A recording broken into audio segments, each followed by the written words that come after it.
Malgré toutes mes inquiétudes sur l'avenir proche de notre planète, aujourd'hui je jubile, car j'ai découvert celui qui est donné à l'humanité comme une nouvelle et dernière chance, le Sauveur.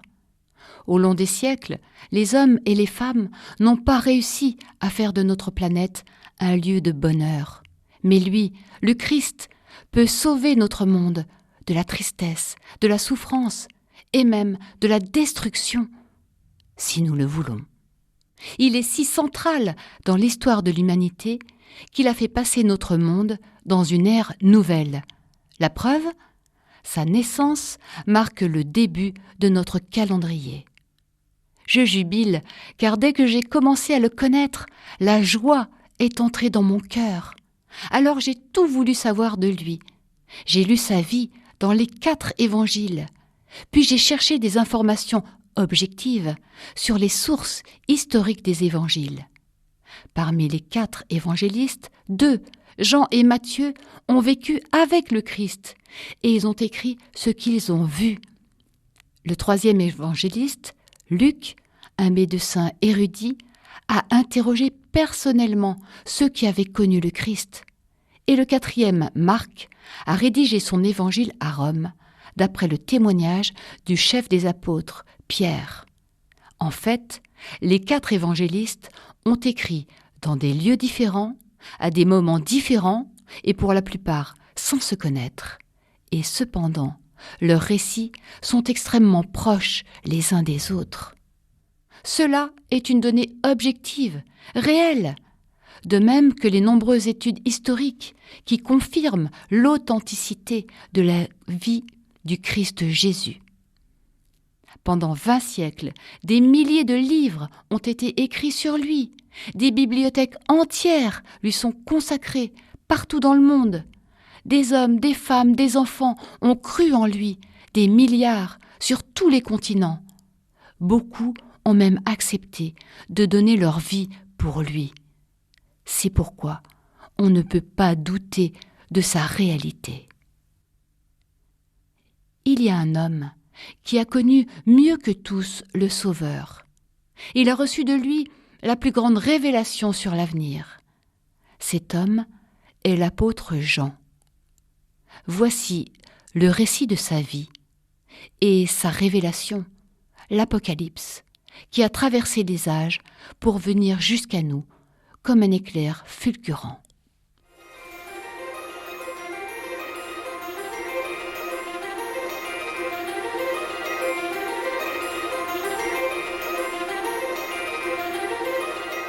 Jean est né au bord du lac de Tibériade, en Galilée, au début du 1er siècle. Son père, Zébédée, est pêcheur, et Jean, avec son frère aîné Jacques, navigue sur le lac et apprend le métier. C'est un beau jeune homme, au visage juvénile. Son cœur, tout simple, le pousse à chercher la vérité, le sens profond de la vie. C'est pourquoi il devient le disciple du dernier prophète, Jean-Baptiste, qui prépare les foules à accueillir le Messie. Un jour, Jean entend cette phrase prononcée d'une voix retentissante par le Baptiste. « Voici l'agneau de Dieu qui enlève le péché du monde. » Jean regarde de tous ses yeux l'homme qui est désigné par cette parole. Il a environ 30 ans. Son visage, rempli de bonté, rayonne une douce et pure lumière.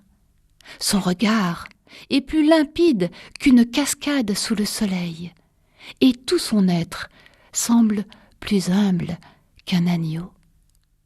Aussitôt, Jean décide de le suivre, comme attiré par un aimant. Son cœur ne peut pas se tromper, car il a enfin trouvé celui qu'il cherchait, le temple de la sagesse divine. Jean, avec son frère Jacques et 2 autres amis pêcheurs, Pierre et André, quittent leur barque pour partager la vie de celui qu'ils appellent Rabbi, Maître, et aussi Yeshua, Jésus. Jean s'émerveille à chaque instant de la façon d'être du Maître et de ses paroles si lumineuses. Tout en Jésus n'est qu'amour. Mais ce n'est pas un amour qui prend pour soi. C'est un amour qui se donne gratuitement. Un amour qui est don total de soi. Pendant 3 ans, Jean, avec les 11 autres apôtres, partage la vie de Jésus. À ses côtés, il marche le jour, la nuit, interminablement, pour aller annoncer partout que le royaume de Dieu est proche. Il partage la fatigue, la pauvreté et la vie toute simple du Christ. Et la joie ne quitte pas son cœur. Il voit les innombrables miracles que Jésus accomplit. Il voit sa générosité sans limite.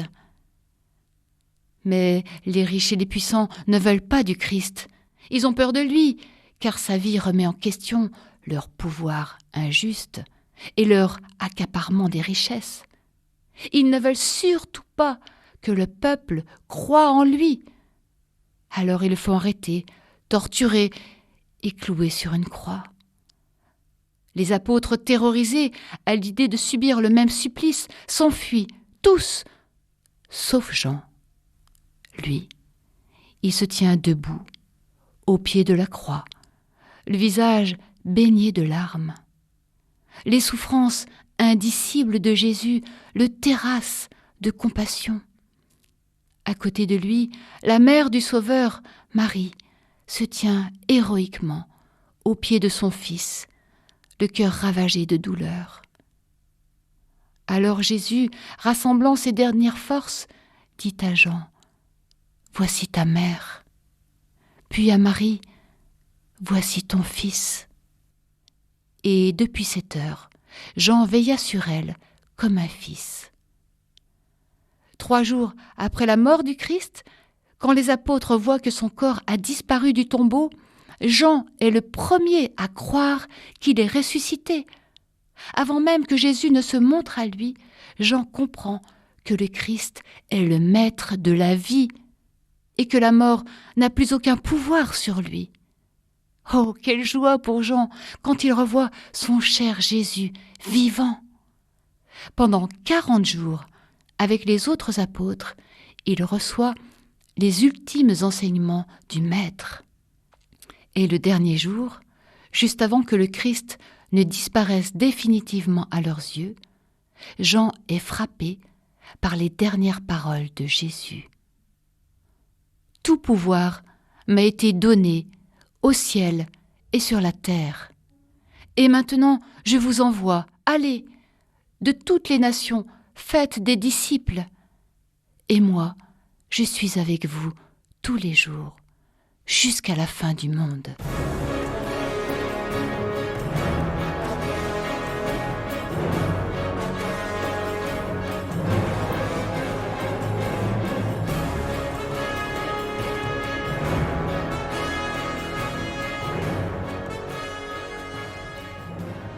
Jean a maintenant cette connaissance de la toute-puissance du Christ et il pourra recevoir la grande révélation de l'Apocalypse à la fin de sa vie.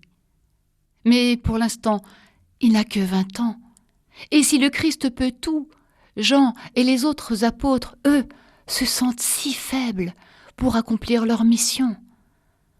Alors, comme Jésus le leur a demandé, ils restent en prière tout au long du jour autour de Marie. Ils prient, supplient Dieu et attendent. Jusqu'au grand jour de Pentecôte.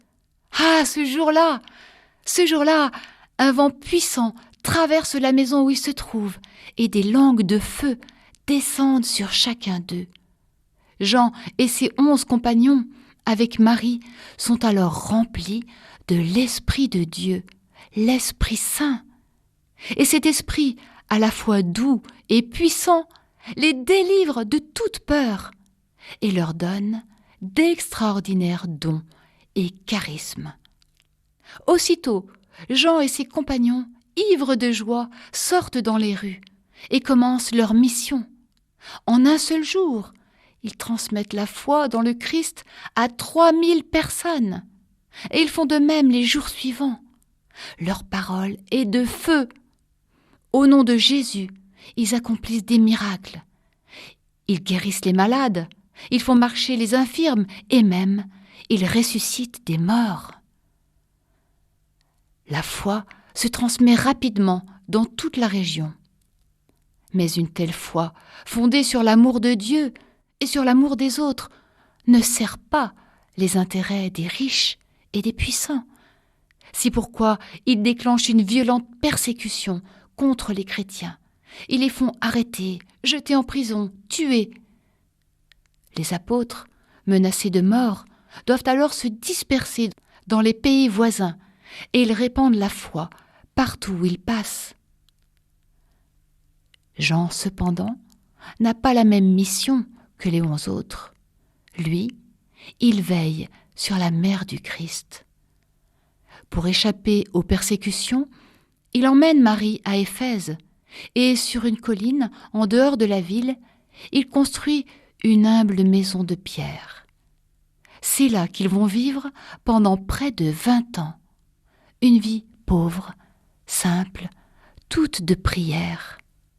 Cette maison est un havre de paix, où les apôtres, entre leurs nombreux voyages missionnaires, viennent se retrouver et reprendre des forces auprès de Marie.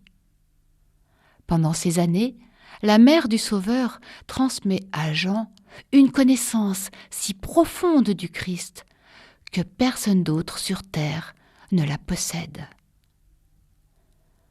Lorsque Dieu rappelle Marie au ciel, Jean reste à Éphèse, et pendant 40 ans, c'est lui qui enseigne, et il forme les tout premiers évêques de l'Église naissante. À l'âge de 80 ans, Jean est le dernier apôtre vivant. Sa vie est exceptionnellement longue pour l'époque. Maintenant, il est prêt pour recevoir la grande révélation de l'Apocalypse qui annonce les derniers temps.